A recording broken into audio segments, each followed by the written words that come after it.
Hello दोस्तों, आप सभी को स्वागत है आपका अपने YouTube चैनल मनोकामना एंजॉय क्लास पर। आज हम बताने वाले हैं क्लास 10 का प्रतिस्थापन विधि। तो आप लोग ध्यान से जरूर सुनिएगा कि प्रतिस्थापन विधि एक होता है विलोपन विधि, एक होता है वज्र गुणनखंड विधि। हम बारी बारी करके सभी विधि को बताएंगे और निश्चित रूप से आपकी समझ में बिल्कुल आएगा ही आएगा। तो चलिए हम देखते हैं। ये आपका समीकरण नंबर फर्स्ट है जो कि आपके बुक में दिया हुआ है।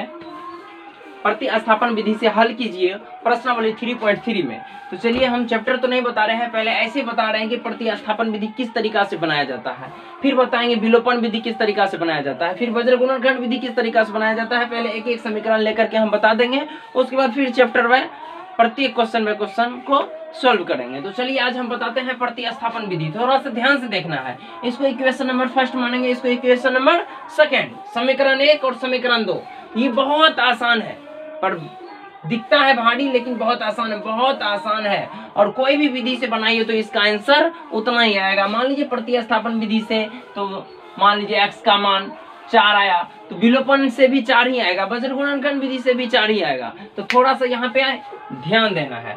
तो यहाँ पे देखिए, समीकरण 1 हो कि समीकरण 2 हो, उससे कोई बहस नहीं है। मन मर्जी या तो समीकरण 1 से या तो समीकरण 2 से, जिससे मन है उससे x का मान डायरेक्ट निकाल लीजिए। तो मान लीजिए हम समीकरण 1 से ही निकाल रहे हैं। समीकरण 1 से x का मान तो x का मान कैसे निकालेंगे?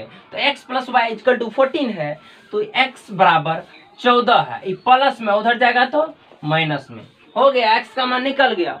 ऐसे निकालना है, अभी हुआ कुछ नहीं। कहने का मतलब मेरा ये है, x का मान डायरेक्ट प्रतिस्थापन विधि में x का मान निकाल लेना है। अब लिखेंगे x का मान, जरूरी नहीं है कि समीकरण 1 से ही, जरूरी है दोनों में से किसी से निकाल सकते हैं। x का मान है तो समीकरण 2 से भी निकाल सकते हैं, मन है तो 1 से निकाल सकते हैं। लेकिन एक कंडीशन को याद रखना है, यदि समीकरण 1 से x का मान निकालते हैं तो x का मान समीकरण 2 में पुट करेंगे, यानी रखेंगे।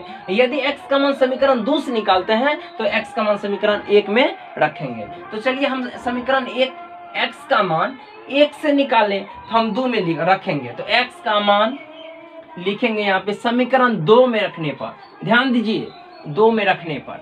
तो समीकरण 2 देखिए, x माइनस वाई बराबर 4 है।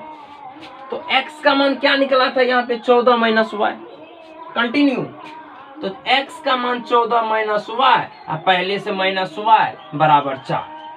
ये प्लस में है, इधर जाएगा तो माइनस में, इसीलिए माइनस 1 वाई माइनस 1 वाई। तो माइनस वाई तो माइनस 2 वाई, तो minus 2 y equal to 4। Plus में उधर जाएगा तो माइनस में, इसी माइनस 2 वाई बराबर 4 में से 14 जाएगा तो माइनस 10 होगा। तो माइनस 10, ये माइनस कैंसिल हो गया आपका। 2 वाई बराबर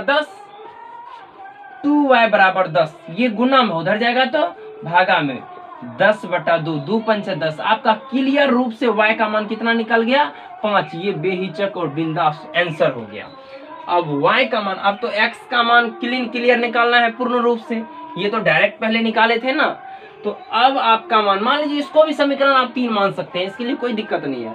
y का मान मन मर्जी किसी में रख सकते हैं, मन है तो 1 में, मन है तो 2 में, मन है तो 3 में, किसी में रख सकते हैं y का मान किसी में रखेंगे, x का मान आसान से निकलेगा। यदि इसमें रखते हैं तो बहुत आसान से, इसमें भी रखते हैं तो उसे थोड़ा डीप में जाएगा, उसमें भी थोड़ा डीप में, तो कोई दिक्कत नहीं है, सब आसानी है।